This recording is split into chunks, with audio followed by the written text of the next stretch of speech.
ડાંગમાં ધોધમાર વરસાદથી ગીરાધોધ અસલ મિજાજમાં આવ્યો છે। ગીરાધોધ પર પ્રવાસીઓને જવા પર પ્રતિબંધ છે। અંબિકા પૂર્ણા ખાપરી નદીમાં ઘોડાપૂર, કોઝવે પર પાણી ફરી વળ્યા, વાહન વ્યવહાર ઠપ થયો છે। 20થી વધુ ગામડાઓને તેની સીધી અસર પણ જોવા મળી છે અને બીજી તરફ ધોધનો નજારો પણ અદ્ભુત ભાસી રહ્યો છે। આ વર્ષે અમને જે અહીંયા નજારો જોવા મળ્યો છે તે ખરેખર અદ્ભુત છે।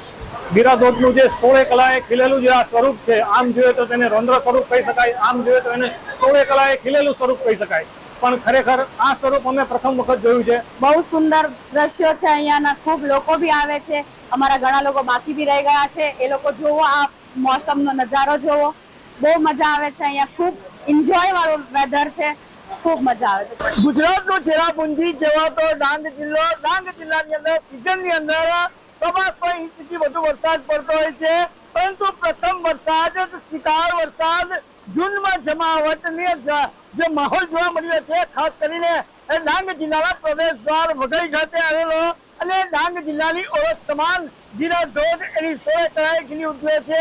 દ્રશ્યમાં જોઈ શકો છો, સીધા દ્રશ્ય જોઈ શકો છો કે અંબિકા નદી ઉપર જ્યાં ગીરાધોધ આવ્યો છે ત્યાં પ્રવાસીઓ પણ એ મોજ માણવા આવે છે। ખાસ કરીને જે છેલ્લા 24 કલાકની અંદર અવિરત સાર્વત્રિક વરસાદને પગલે ડાંગ જિલ્લાની તમામ નદીઓમાં પણ પૂરની સ્થિતિ જોવા મળી રહી છે। ખાસ કરીને આ દ્રશ્ય બતાવવાનો પ્રયાસ કરીશ કે આ વઘઈ ખાતે ગીરાધોધ આવ્યો છે તો સુરતના પ્રવાસીઓ પણ પોતે સેલ્ફી અને મજા લેતા દ્રશ્યો પણ સામે આવ્યા છે અને ખાસ કરીને આજે ડાંગ જિલ્લાની અંદર અવિરત વરસાદને પગલે હાલ ગીરાધોધે જે એનું રૌદ્ર સ્વરૂપ છે એ પણ ધારણ કર્યું છે અને ગીરાધોધ એ 16 કલાએ જિલ્લા પ્રવાસીઓ માટે ડાંગ જિલ્લો ફરવા માટેની પ્રથમ પસંદગી બનવા પામી છે।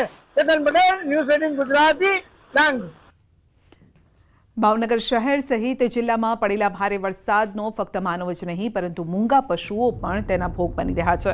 ભાવનગર જિલ્લાના ભાલ પંથકમાં આવેલ વેડાવદર કાળિયાર રાષ્ટ્રીય ઉદ્યાન તેમજ આજુબાજુના ગ્રામ્ય પંથકમાં વસતા કાળિયાર હરણો ધસમસતા પાણીના પ્રવાહમાં તણાયા, જેના કારણે 7 કાળિયાર હરણના મોત નીપજ્યા।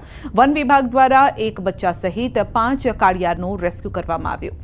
વેડાવદર કાળિયાર રાષ્ટ્રીય ઉદ્યાનની ટીમ તેમજ મોબાઈલ સ્ક્વોડના આરએફઓ સહિતનો સ્ટાફ રેસ્ક્યુ ઓપરેશનમાં જોતરાઈ ગયો। ઉલ્લેખનીય છે કે દર વર્ષે ભાલના ગ્રામ્ય વિસ્તારોમાં વરસાદી પાણી ભરાવાની કાયમી સમસ્યા છે।